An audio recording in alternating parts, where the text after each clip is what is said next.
నమస్కారం రేషియా టీవీ వార్తలకు స్వాగతం. నా పేరు సుమలత. వార్తల ముందుగా హెడ్లైన్స్.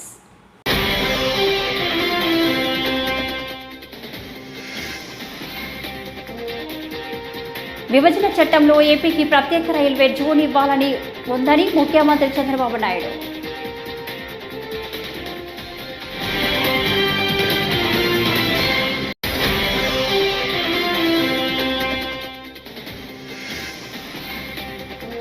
విశాఖ స్టీల్ ప్లాంట్ పరిరక్షణపై ప్రభుత్వ వైఖరి ఏంటో ప్రజలకు చంద్రబాబు నాయుడు స్పష్టం చేయాలి. బొత్స డిమాండ్.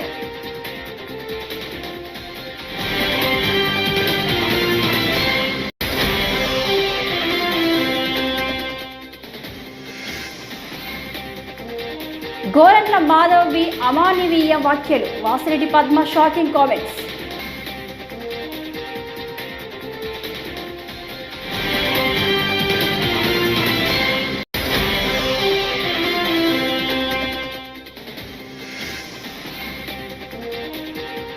రాష్ట్రంలో మహిళలకు రక్షణ లేదని కూటమి ప్రభుత్వంపై మాజీ మంత్రి ఆర్కే రోజా విమర్శ.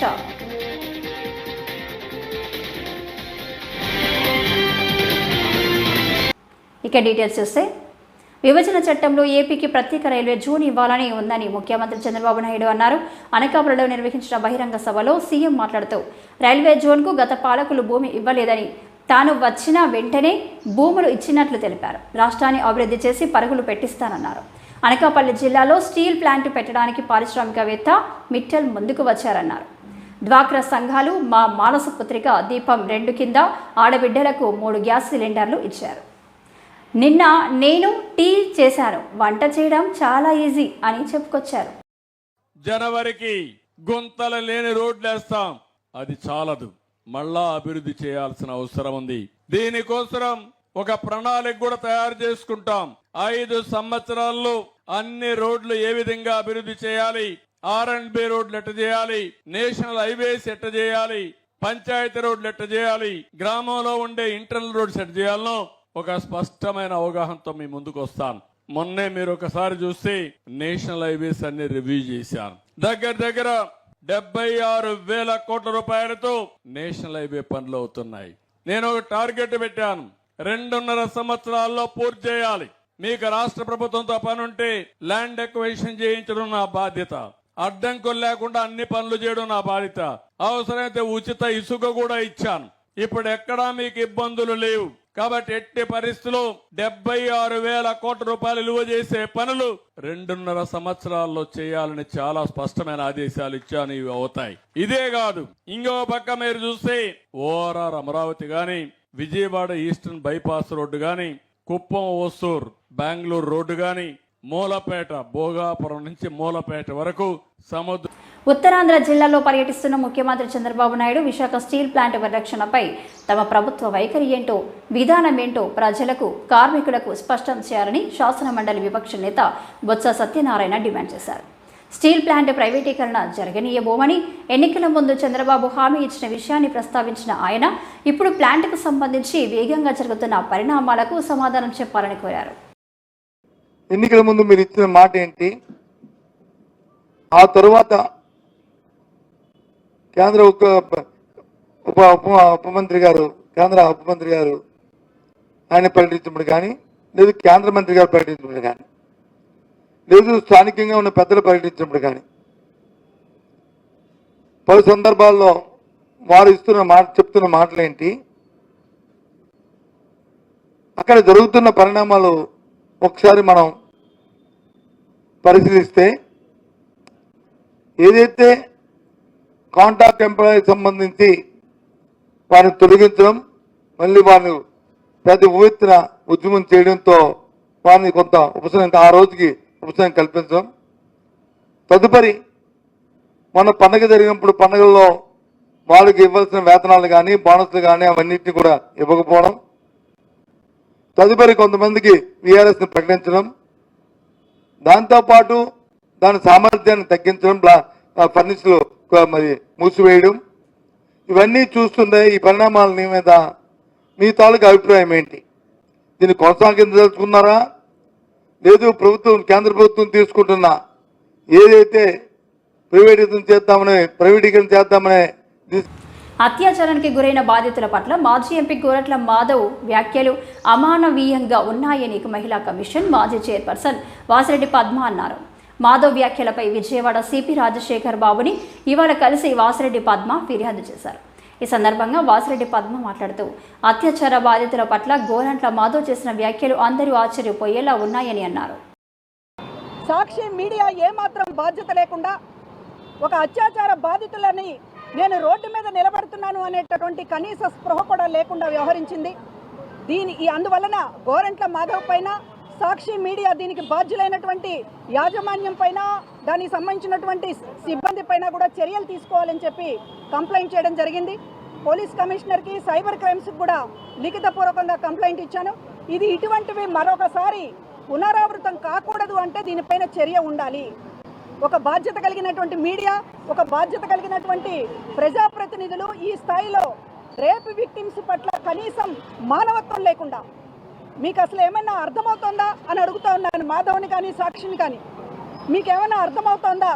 ఒక ఊళ్ళో ఒక అమ్మాయి పేరు చెప్పి ఈమె రేపు బాధితురాలని మీరు లేబుల్ అంటించి ముద్ర చేస్తే ఎట్లాంటి పరిణామాలు ఉంటాయో మీకు ఏమీ ఆలోచన లేదా అని అడుగుతూ ఉన్నాను. ఎందుకని మనం రేపు బాధితులు గోప్యంగా ఉంచుతూ అందులో ఇద్దరు మైనర్ బాలికలు కూడా ఉన్నారు. మొత్తం కేసులన్నింటినీ చదువుకుంటూ ఆ ఊళ్ళో ఆ అమ్మాయి, ఈ ఊళ్ళో ఈ అమ్మాయి అని చాలా ఉత్సాహంగా మాట్లాడుతున్నటువంటి మాధవ్కి మానవత్వం ఏమన్నా ఉందా అని అడుగుతున్నాం. గతంలో కూడా ఈయన ఏం చేశాడో అందరూ చూశారు.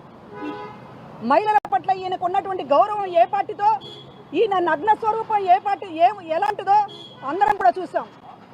ఇవాళ రేపు రాష్ట్రంలో మహిళలకు రక్షణ లేదని కూటమి ప్రభుత్వం అధికారంలోకి వచ్చిన తర్వాత మహిళలు చిన్నారులపై దారుణాలు ఎక్కువగా జరుగుతున్నాయని మాజీ మంత్రి ఆర్కే రోజా విమర్శించారు. మార్పురంలో అత్యాచారానికి గురైన చిన్నారి కుటుంబాన్ని శనివారం పుత్తూరు ప్రభుత్వ ఆసుపత్రి వద్ద తిరుపతి జిల్లా వైఎస్ఆర్ కాంగ్రెస్ పార్టీ అధ్యక్షుడు భూమన కరుణాకర్ రెడ్డితో కలిసి రోజా పరామర్శించారు. ఈ సందర్భంగా ఆమె మాట్లాడుతూ రాష్ట్రంలో పోలీస్ వ్యవస్థ నిర్వీర్యమైపోయింది. నిందితుడు గంజాయి మద్యం మత్తులో ఈ దారుణానికి ఒడిగట్టాడు. రాష్ట్రంలో గంజాయి మత్తులో పేటరేగిపోతున్నారు. బాధిత కుటుంబానికి వెంటనే 20 లక్షలు ఎక్స్గ్రేషియా ప్రకటించాలి. గత ప్రభుత్వం తీసుకువచ్చిన దిశ యాప్ను పటిష్టం చేయాలి అని రోజా డిమాండ్ చేశారు. ఆ అమ్మాయిని చంపేసి పూర్తి చేశాడో వింటుంటే మనకే కడుపు తరుక్కుపోతుంటే ఆ తల్లిదండ్రుల బాధ వర్ణనాతీతం. మీరే చూడండి, ప్రతి ఒక్కరూ వాళ్ళకు బిడ్డలు పుట్టాలని భగవంతుణ్ణి ప్రార్థించి ఎన్నో పూజలు నోములు చేసి బిడ్డల్ని కంటే ఆ బిడ్డల్ని ఇలా కిరాతకులు చంపేసి పూడ్చిపెట్టేస్తుంటే ఆ తల్లిదండ్రులకి ఎంత బాధగా ఉంటుందో ఒకసారి ఆలోచించండి. బిడ్డ అంటే ఎవరి బిడ్డ అయినా బిడ్డే కదా. ఈరోజు వాళ్ళ అమ్మ చెప్తోంది, ఆ బిడ్డ శవం చూస్తే చెస్ట్ దగ్గర, భుజాల దగ్గర, ఇంకెక్కడెక్కడో కొరికి అమ్మాయిని నాశనం చేసి అమ్మాయిని చంపేసి మళ్ళీ ఏమీ తెలియనట్టు ఏ విధంగా వాళ్ళ దగ్గరికే వచ్చి నించొని ఉన్నాడంట. ఈ ధైర్యం ఎక్కడి నుంచి వస్తుంది? ఇది ప్రభుత్వ చేతగానితరం ఫెయిల్యూర్ వల్ల నేరస్తులకు వస్తున్న ధైర్యం కాదా అని నేను అడుగుతున్నా. 4 నెలల్లో దాదాపుగా 100 మంది పైన ఈరోజు అత్యాచారాలు కానీ, హత్యలు కానీ, తగలబెట్టడాలు కానీ, నరికి ముక్కలు చేయటం కానీ, పూడ్చి చేయటం కానీ, బ్రెయిన్ డెడ్ చేయటం కానీ ఏ రాష్ట్రంలో అయినా జరుగుతుందా? ఒక్క ఆంధ్రప్రదేశ్లో తప్ప. దీనికి చంద్రబాబు నాయుడు సిగ్గుపడాలి. తెలంగాణలోని యూనివర్సిటీలో 100% జరగాలని వైస్ ఛాన్సలర్లను సీఎం రేవంత్ ఆదేశించారు. రాష్ట్రంలోని అన్ని యూనివర్సిటీల నూతన వీసీలు సీఎంతో శనివారం భేటీ అయ్యారు. ప్రతి యూనివర్సిటీ ప్రస్తుత పరిస్థితిపై సమగ్ర అధ్యయనం చేసి చర్యలు చేపట్టాలి. కన్సల్టెన్సీలను ఏర్పాటు చేసి నివేదిక తయారు చేయండి. మెరిట్, సామాజిక సమీకరణాల ఆధారంగా వీసీలను ఎంపిక చేశారు. డ్రగ్స్, గంజాయి విక్రయాలపై ప్రత్యేక దృష్టి సారించాలి అని సూచించారు.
బీసీ కుల గణనకు రాజ్యాంగంలో కల్పించిన ఆర్టికల్ నెంబర్ 242, 343ల ప్రకారం పకడ్బందీగా అమలు చేయాలని మాజీ మంత్రి శ్రీనివాస్ గౌడ్ తెలిపారు.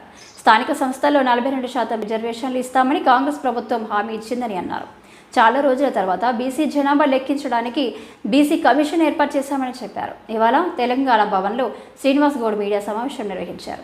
ఎన్నో ఏళ్ల తర్వాత 70-80 ఏళ్ల తర్వాత ఈరోజు ఈ దేశాన్ని పరిపాలించేటువంటి పార్టీలు ఓబీసీలకు నిజంగా అన్యాయం జరిగింది, క్రీడాకారులలో లేరు, అందాల పోటీలు లేరు, వ్యాపారాల్లో లేరు, ఇంత ఆర్థికంగా రాజకీయంగా క్షీణించిపోయినటువంటి పరిస్థితిని గుర్తు ఏర్పాటు చేసుకొని మరి ఇలా అన్ని పార్టీల నోట్లో ఎక్కడ చూసినా ఢిల్లీ నుంచి గల్లీ దాకా అందరి నోట్లో వినపడేది ఏంటంటే ఈ దేశంలో ఓబీసీ జరుగుతున్న అన్యాయాన్ని ఎదిరించే ఉద్యమం ఈ దేశంలో మళ్ళొకటి పుట్టుకొస్తుంది అని.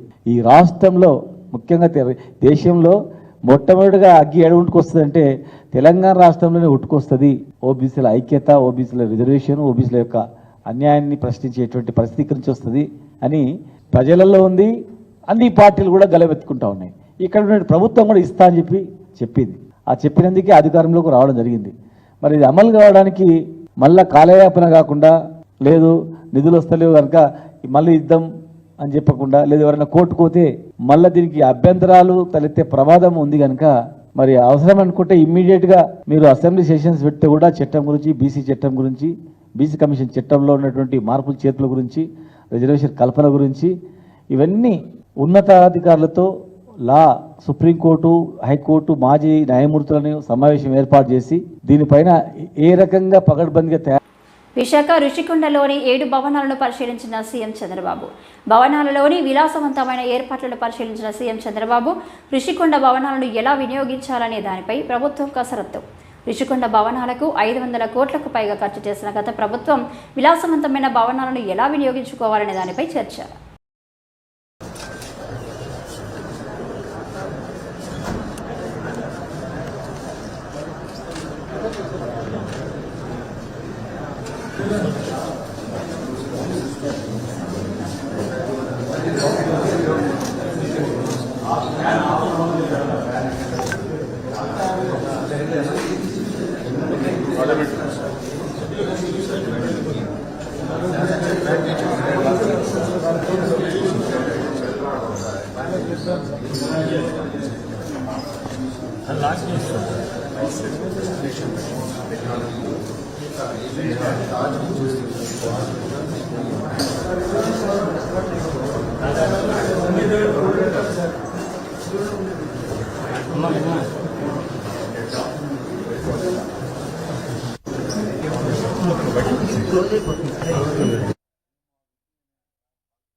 ఉచిత గ్యాస్ సిలిండర్ల అమలు విషయంలో కూటమి ప్రభుత్వం సూపర్ 6 కాస్త సూపర్ ఫ్లాప్గా మారిందని వైఎస్ఆర్సీపీ నెల్లూరు జిల్లా అధ్యక్షుడు మాజీ మంత్రి కాకాని గోవర్ధన్ రెడ్డి ఆక్షేపించారు.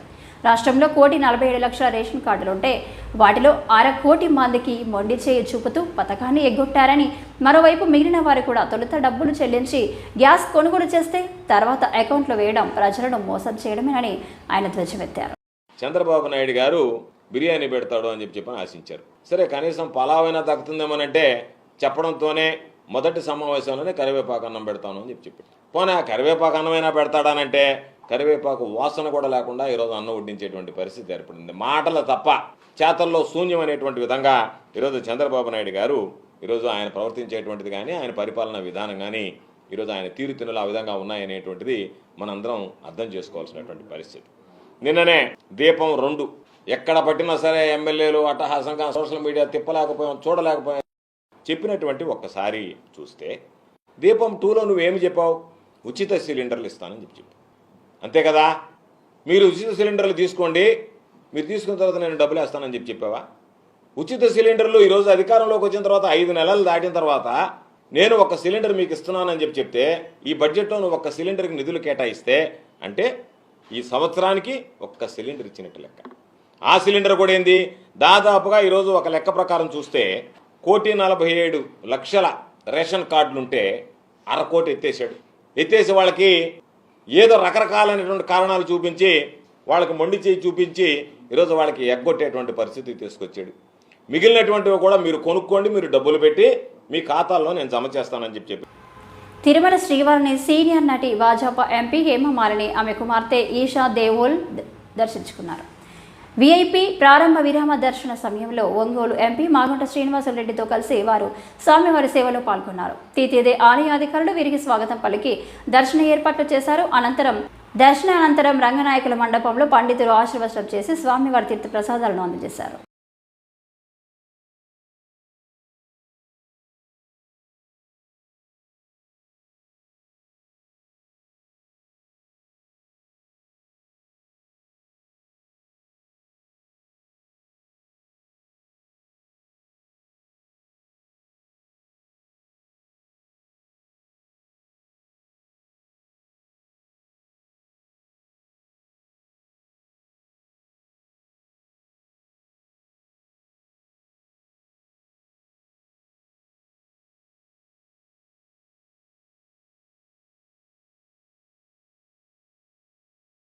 तिरुपति अभी आने का अवसर मिला और आज येशा का बर्थडे है, इसके लिए उसे मनाने के लिए हम लोग यहाँ पर आए हैं। और बहुत सुंदर है पूरा वातावरण और इतना अच्छा नीट एंड क्लीन अभी बहुत और भी बढ़िया देखने को मिला। मैं बहुत सालों से आती हूँ तिरुपति, लेकिन इस बार जो देखने को मिला बहुत ही अद्भुत है। और इसके लिए जिन्होंने भी ये संस्था के लोगों ने तिरुपति का जो अरेंजमेंट किया है और हमारे श्रीनिवास गारू जी ने इतना अरेंजमेंट ब्यूटीफुल किया है, उनके लिए बहुत बहुत धन्यवाद। और हम सबको मैं चाहती हूँ कि हमें और पूरे देश को भगवान बालाजी का आशीर्वाद हमेशा मिलता रहे। नमस्कार, आज मौका मिला यहाँ पर आना। तिरुपति बालाजी आज जन्मदिन भी है और Srinivas garu ji, thank you so much for arranging it so beautifully. It is a dream come true. छोटे बचपन से इधर आते रहते हम। आज पहली बार मेरी 2 बेटियां भी साथ में हैं, राध्या मिराया और मेरी मम्मी के साथ आज फिर से मौका मिला यहाँ आना, तो thank you so much. Konaseema తిరుపతిగా పేరుగాంచిన ఆత్రేయపురం మండలం వాడపల్లి వెంకటేశ్వర స్వామి ఆలయం గోవిందనామ స్మరణతో మారుమోగింది. కార్తీక మాసం శనివారం కావడం 7 శనివారాల నోము నోచుకునే భక్తులు రాష్ట్ర నలుమూలల నుంచి తరలివచ్చారు. వేల సంఖ్యలో భక్తులు తరలిరావడంతో ఆలయ ప్రాంగణానికి కిక్కిరిసిపోయాయి. దీంతో స్వామి దర్శనానికి 4 గంటల సమయం పడుతుంది. వచ్చిన భక్తులకు ఎటువంటి ఇబ్బందులు లేకుండా దేవాదాయ శాఖ అధికారులు ప్రత్యేక ఏర్పాట్లు చేశారు.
ఏపీలో రోడ్లపై గుంతలు పూడ్చే కార్యక్రమానికి సీఎం చంద్రబాబు శ్రీకారం చుట్టారు.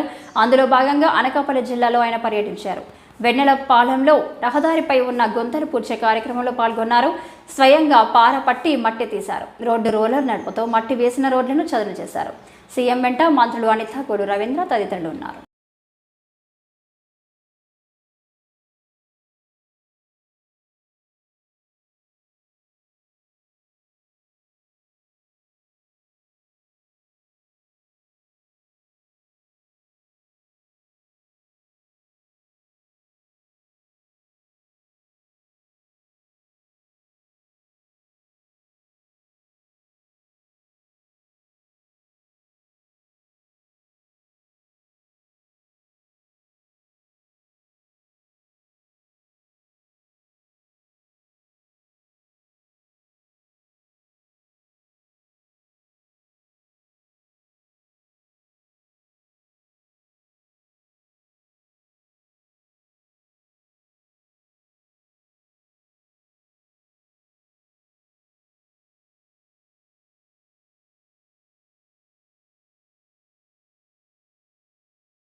కొరికపాడు మండలంలో ఈ నెల 4వ తేదీ నుంచి 32 జాతులను గుర్తించేందుకు సర్వే జరుగుతుందని బాపట్ల ఎండీఓ రాజ్యలక్ష్మి శనివారం తెలియజేశారు. వారి స్థితిగతులను గుర్తించి ఉన్నతాధికారులకు నివేదిక అందజేయడం జరుగుతుందని ఆమె చెప్పారు. వారి జీవనోపాధిని మెరుగుపరచడం కోసం సర్వే ప్రక్రియ జరుగుతుందన్నారు. అలాగే హౌస్ హోల్డ్ సర్వే కూడా జరుగుతుందని తెలిపారు. రేపు సోమవారం నుండి మన మండలంలో 2 సర్వేలు నడుస్తాయి. మొదటిది సీడ్ సర్వే అని 32 సంచార జాతులు వాళ్ళు వెనుకబడి ఉన్నందున వాళ్ళకి సంబంధించి వాళ్ళ జీవనోపాధిని పెంపొందించే ప్రయత్నంలో భాగంగా ఈ 32 కులాలకు సంబంధించి మండలంలో ఏ ప్రాంతంలో అయితే ఉన్నారో వాళ్ళని గుర్తించి వాళ్ళు ఏం కోరుకుంటున్నారు, వాళ్ళకి ఏమి సహాయం చేస్తే వాళ్ళ జీవనోపాధి పెరుగుతుంది అనే అంశంపై ఒక 4 ప్రోఫార్మాలలో మమ్మల్ని ఇన్ఫర్మేషన్ అడిగి ఉన్నారు. అది వెల్ఫేర్ అసిస్టెంట్ల ద్వారా విఆర్ఓస్ని సంప్రదించి వారి నుండి డేటా తీసుకొని ఈ 4 రోజుల్లో 5వ తేదీ లాస్ట్ ఈ సీడ్ సర్వే అనే దానికి 5వ తేదీ సాయంత్రంలో పూర్తి చేయాలి. 6వ తారీఖు మేము డేటా ఇక్కడి నుంచి బీసీ కార్పొరేషన్ వాళ్ళకి పంపించేస్తాం. నెక్స్ట్ ఇంకొకటి హౌస్ హోల్డ్ సర్వే. ఇది ఆల్రెడీ గతంలో జరిగింది, ఇప్పుడు దాన్ని మళ్ళీ అప్డేట్ చేస్తున్నాము. ఆ సర్వేలో ఒక 8 అంశాలు ఇచ్చి ఉన్నారు. దీంట్లో కూడా ఈశ్వరం ద్వారా కొంత డేటా సేకరించాము.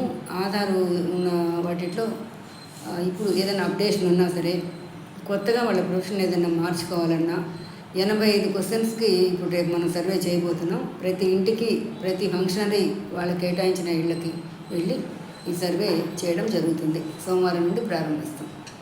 నెల్లూరు జిల్లా మర్రిపాడు మండలంలోని బ్రాహ్మణపల్లి మేకపాటి నివాసంలో దివంగత మంత్రి ఆత్మకూరు మాజీ ఎమ్మెల్యే మేకపాటి గౌతమ్ రెడ్డి జయంతి శనివారం ఘనంగా నిర్వహించారు.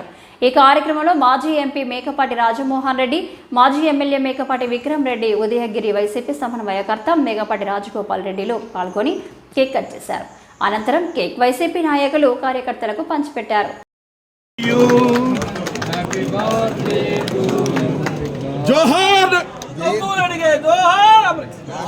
జోహార్ గౌతమ్ రెడ్డి, జోహార్ గౌతమ్ రెడ్డి, జోహార్. జయంతి జయంతి బాబు, ఇది అంతా కొంచెం డిస్ట్రిబ్యూషన్ చేయాల్సిందే నాయన. దీని సంగతి జాగ్రత్తగా. అమర్ రహే, అమర్ రహే అమర్ రహే, అమర్ రహే గౌతమ్ రెడ్డి గారు, అమర్ రహే, అమర్ రహే, అమర్ రహే. అంతే పెరుగుతున్నది, చాలా చిన్న ముక్క, చిన్న ముక్క. Happy birthday Gautam Reddy, happy birthday Gautam Reddy.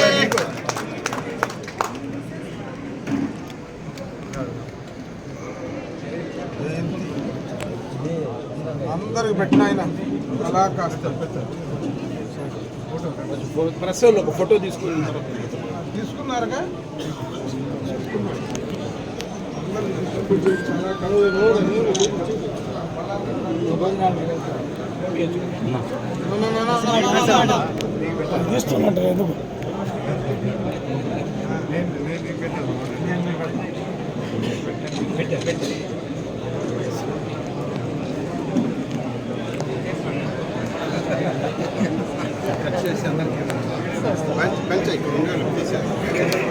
Distribute చేసేసేయండి ఎవరో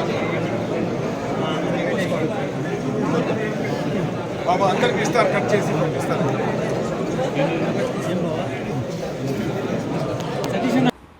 ఈ వార్తలు ఇంతటితో సమాప్తం. నమస్కారం.